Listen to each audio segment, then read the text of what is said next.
বন্ধুরা অনেকে ভাবে আমাদের সবচেয়ে বড় অস্ত্র পরমাণু বোমা। No never. আমাদের আসল অস্ত্র জানো কি সেটা? ওটা কোনো স্টিও ফাইটার না, কোনো মিসাইল না। আমাদের সবচেয়ে বড় অস্ত্র হচ্ছে সাদা কাগজ। আমরা সেই জাতি যারা সাদা কাগজ ছাপে আর গোটা দুনিয়ার তেল, গ্যাস, স্বর্ণ, হীরা, লিথিয়াম, এমনকি মানুষের শ্রম পর্যন্ত কাগজের বিনিময় নিয়ে নেয়। আর সেই সাদা কাগজের নাম ডলার। যেমন আমরা তোমাদের সাদা কাগজের ডলার জুড়িয়ে দিয়ে বছরের পর বছর পোশাক বানিয়ে নিচ্ছি। কখনো কি জানতে চেয়েছ তোমাদের যে আমরা ডলার দেই তা আমরা কোথায় পাই? সাদা কাগজ কিনে এনে ছাপাই আর বিশ্বে বিক্রি করি। যারা আমাদের সাদা কাগজের বিনিময়ে পণ্য দিতে অস্বীকার করেছে আমরা তাদের গাদ্দাফির পরিণতি করি। আর হ্যাঁ, সেই ভয় দেখিয়ে আমরা বিনা যুদ্ধে আরব দেশ জয় করেছি। আরবের ব্রিটিশ শাসক দল যদি আমাদের সাদা কাগজ নিয়ে তেল্লা দিত কি হতো কখনো ভেবে দেখেছ? সাদা কাগজের এই ডলার পৃথিবীর কেউই নিত না, মূল্যহীন হয়ে যেত আমাদের ডলার। আর হ্যাঁ, যখন তখন ইচ্ছে মতো ডলার না ছাপাতে পারলে আমরা কখনোই এত আধুনিক অস্ত্র বানাতে পারতাম না। আপনারা জানেন এই কাগজ ছাপার কারখানা বন্ধ হলে কি হবে?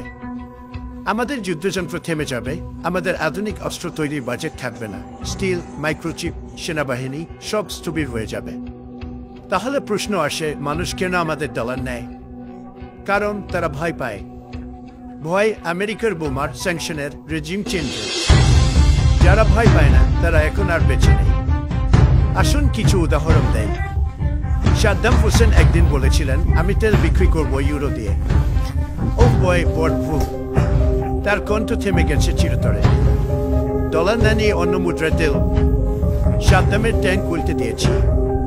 লিবিয়ার গাদ্দাফি বলেছিল, আমি সোনার উপর ভিত্তি করে আফ্রিকার মুদ্রা চালু করব। তার লাশ কি দেখেছেন? হাঁটুর উপর পড়ে রক্তাক্ত। আমরা তাকে শেখালাম সাদা কাগজের মূল্য কত। ইরান, সিরিয়া, তারা সাহস করেছিল আমাদের ডলার বাদ দিতে, ফিনান্সিয়াল স্বাধীনতা চাইতে। তাদের জনগণ আজও বোমার শব্দে ঘুম ভাঙে। এখন প্রশ্ন করুন, ডলার কি সত্যিই মূল্যবান? ডলার মানেই বিশ্ব নিয়ন্ত্রণ, ভাই, আধিপত্য। আমি জিজ্ঞেস করি, দুনিয়ার সব তেল, সব গ্যাস, সব খনিজ, সব লোহা, সব কিছু কিনতে আমরা কিভাবে পারি? আমরা কি সে পরিমাণ জিনিসপত্র উৎপাদন করি? না, আমরা ডলার ছাপি, বিলের পর বিল ছাপি। ফেডারেল রিজার্ভ বলে একটা জায়গা আছে, আমরা ওখানে বোতাম টিপি আর কাগজ বের হয়। এত সহজ। আরবরা আমাদের পোষা প্রাণী। ওখানে কিছু মোটা মোটা বাদশাহ থাকে, সোনার টয়লেট ব্যবহার করে, হীরা বসানো গাড়ি চালায়। কিন্তু কি দিয়ে কেনে তারা এই বিলাসিতা? আমাদের ডলার দিয়ে। আমরা তাদের সাদা কাগজ দেই, তারা তেল দেয়। তারা যদি একদিন বলে, না আমরা ডলারে তেল বিক্রি করব না, তাহলে আমি গ্যারান্টি দিচ্ছি পরদিন তারা আরব বসন্তের শিকার হবে। চীনের ভয়, রাশিয়ার দুঃস্বপ্ন ডলার। চীন চাই ইউয়ান দিয়ে বিশ্ব চালাতে। রাশিয়া বলে, রুবল নাও, গ্যাস দাও। কিন্তু সবাই জানে সিস্টেমকে চালায় আমরাই। যদি কেউ আমাদের ছাপাখানার বিরুদ্ধে দাঁড়ায়, আমরা যুদ্ধ চাপিয়ে দেই। সুইফট সিস্টেম থেকে বাদ দেয়, ব্যাংক ফ্রিজ করি, আমদানির রপ্তানি বন্ধ করি। বলু তো কে টিকে থাকবে? তারা না আমরা? তাই আমি বলছি, পারমাণবিক বোমা নয়, ভয় আসল অস্ত্র। আমরা ভয় দেখিয়ে বিশ্ব শাসন করি। আমরা একটাই ভাষা বলি, আমাদের নিয়মে খেলো, নইলে তোমার পাওয়ার থাকবে না। আমরা কি জাতিসংঘকে ভয় পাই? না। আমরা কি আন্তর্জাতিক আইন মানি? না। আমরা নিজেরাই আইন। আমরা বলি, তুমি গণতন্ত্র ভেঙেছ, এবং সাথে সাথে সেই দেশে আমাদের বোমা পড়ে। কেন?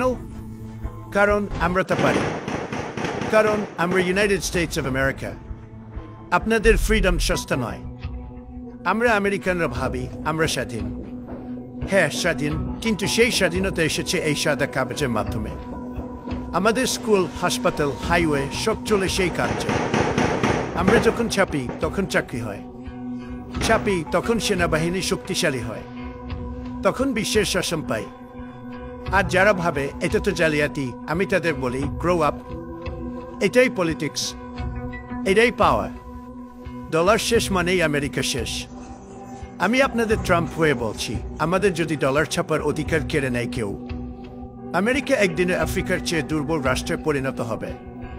তখন থাকবে না অ্যাপল, থাকবে না টেসলা, থাকবে না ভেজন কিংবা সিআইএর খরচ, থাকবে না যুদ্ধ, থাকবে না শান্তি এনে দেওয়ার ভান। আমরাই হচ্ছি ওয়ার্ল্ডস গ্রেটেস্ট ইলিউশনিস্ট। আমরা সাদা কাগজকে সোনা বানিয়েছি। You don't need bombs to rule the world. You just need a printing press and the guts to use it. Thank you, God bless America, and God bless the dollar.